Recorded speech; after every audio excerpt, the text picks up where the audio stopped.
Asante sana. Asante sana.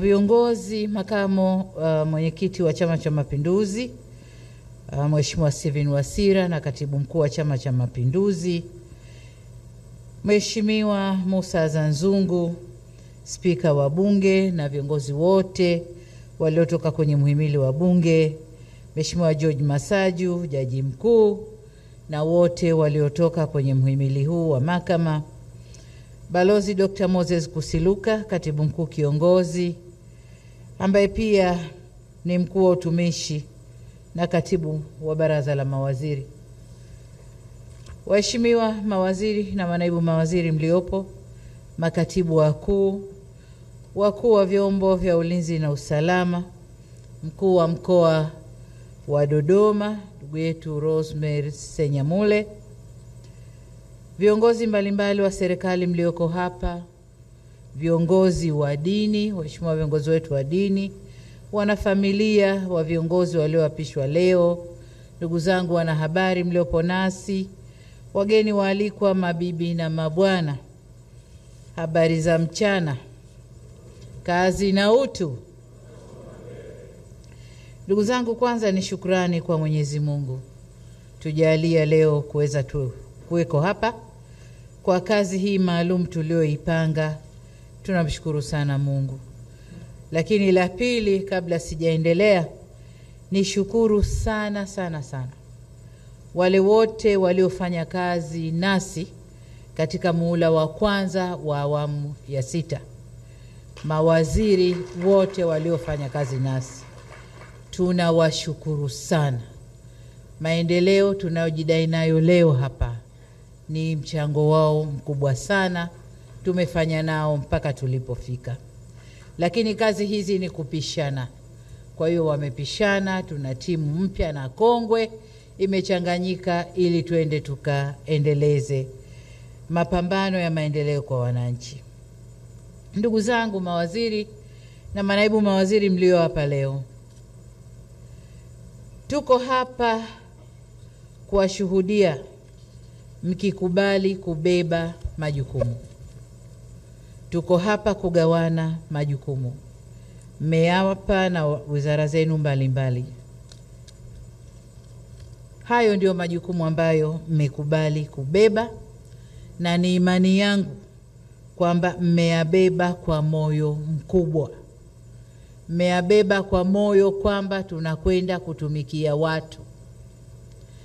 Majukumu tuliopeana leo, dhamana tulizopeana leo, ni dhamana za kazi na si fahari. Kwamba na mimi ni waziri ikawa ndio fahari ulikotoka, unakokaa na kwengineko. Hapana. Tumebeba majukumu ya kwenda kuwatumikia wananchi.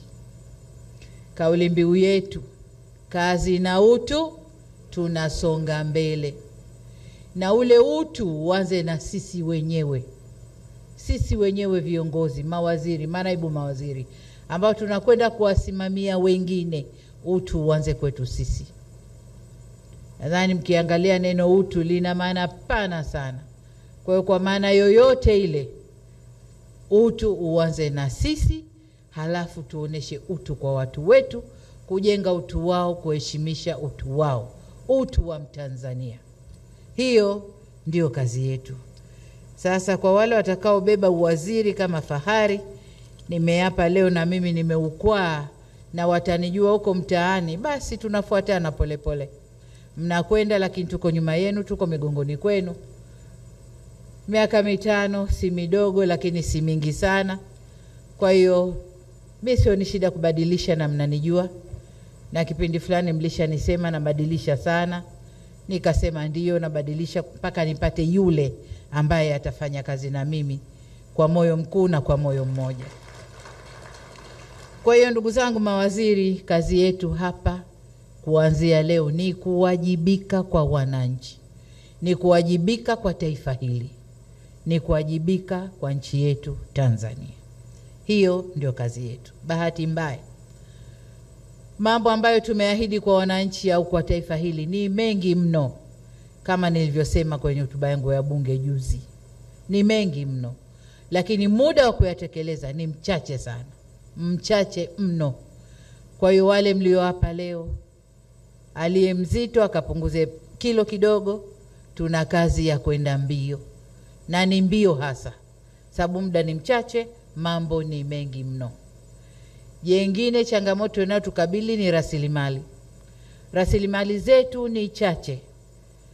Kama mnavyojua, mara nyingi tunategemea kupata kutoka nje. Mikopo kutoka kwa taasisi mbalimbali za kimataifa, mabenki ya kimataifa. Lakini yaliyotokea nchini kwetu yametutia doa kidogo.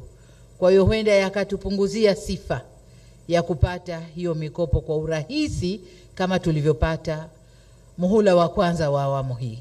Muhula wa kwanza wa awamu hii tulikuwa tunapata sana kwa sifa zetu, kwa msimamo wetu, kwa kazi tunapofanya. Lakini doa tulilojitia huenda likaturudisha nyuma. Kwa maana hiyo, tuna kazi ya kutafuta fedha humu ndani. Kutumia rasilimali zetu alizotupa Mungu, tutaangalia njia gani tutazitumia tupate fedha ili tukatekeleze miradi ile ambayo tunakwenda kutekeleza. Kubwa zaidi, awamu ya pili, muhula wa pili wa awamu ya 6, tutaanza kufanya miradi wenyewe, alafu mashirika yatatukuta njiani, tutakwenda nao. Hatutakaa kusubiri. Tunauza mradi, tunakwenda kubembeleza, mradi unakubaliwa, lakini nendeni karekebisheni hili, nendeni kamyule, nenda kamkisi, usimnyukue, lakini yule sijui kamfanyeje. Mradi badala ya kupata approval kwa miezi 3-4, tunachukua mwaka mzima tunabembeleza mradi mmoja. Paka permission inatoka, no objection, maneno yenu wataalamu. Tuna miaka 2 tunamaliza kipindi chetu. Hatutasubiri hayo. Tutaanza kwa fedha ya ndani. Alafu wale wakimaliza na objection zao watatuunga katikati. Tumeelewana? Na huo sio wajibu wa rais peke yake, ni wajibu wetu sote. Ni wajibu wetu sote. Makamu wa rais yuko pale anasikia, waziri mkuu yuko pale anasikia. Spika wa bunge na wabunge nadhani wako hapa wanatusikia. Kwa hiyo huo ndio mwendo ambao tutakwenda nao. Tuliahidi kufanya mambo ndani ya siku 100 za kazi. Nadhani leo tuko kwenye siku ya 10 katika hizo 100. Kwa hiyo wale wote mlio hapa ambao ahadi za siku 100 zinagusa wizara zako, makatibu wakuu wenu hawajabadilika, wako pale wamejitayarisha, kaunganeni nao, mpiki hizo ahadi, tuziendeleze, tuzitekeleze kwa kasi kubwa. Siku 100 hamna kitu, tuanzeni sasa utekelezaji wa yale tulioahidi. Ndugu zangu, nimemwambia katibu mkuu kiongozi na natoa tangazo hapa kwamba tutakutana kesho kuanzia saa 4. Mawaziri wote na manaibu waziri mlio hapa, kesho saa 4 tutakuwa na kikao kazi. Tutakwenda kuyachambua yale yote ambayo tunapaswa kuyafanya kwa undani, kila mmoja ajue. Lakini sambamba na hilo ni kuagize katibu mkuu kiongozi, wakimaliza hapo wasichukue siku nyingi, wawahi na ile retreat ya mawaziri na manaibu wako. Waende wakaeleweshwe vyema kilichoko mbele yao, wajibu wenu, dhima yenu, na haya niliyoyasema.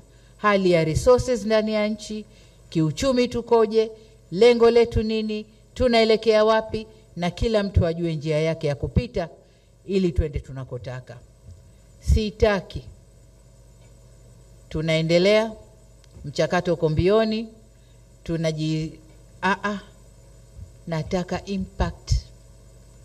Tukikubaliana mradi, impact, matokeo kwa wananchi. Sio matokeo ofisini kwako, hapana. Tumefikia hapa, bado hapana. Matokeo kwa wananchi kwa muda utakao kubaliana. Kwa hiyo kwa vile kesho tutakuwa tuna uchambuzi kwa urefu wa ambayo tunakwenda kuyatekeleza, basi kwa leo niishie hapa, lakini nimalizie kwanza kwa kuwapa pole kwa papole kwa kazi nzito ambayo iko mbele yenu. Lakini pia niwapongeze kwa kuaminiwa. Kuna wabunge 390 ngapi? 394 sijui na 93.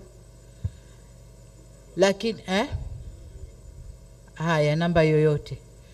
Lakini nyinyi ndio mmeibuka kuwa mtamsaidia rais kwenye wizara zile tulizogawana. Nyinyi ndio mmeibuka.